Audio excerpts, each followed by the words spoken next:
Kuidas Office 365 sinu tööelu targemaks teeb? Kujuta ette, et oled arhitektuuribüroo omanik. Sinu projekti põhjal käib parasjagu spordihoone ja staadioni rajamine, kui ehitajad avastavad süvendit kaevates suure kivi.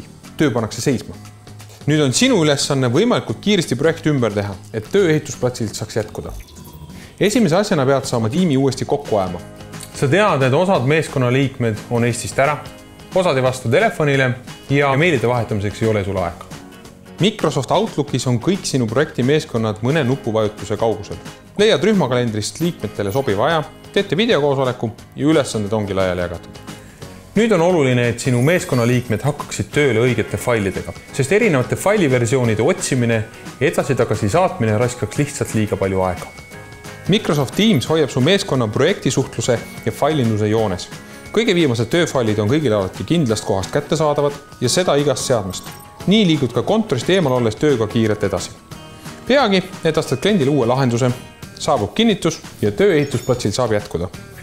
Office 365-ga jõuad alati rohkem. Uuri Teliast, kuidas Office 365 saaks veel sinu ärile kasulik olla?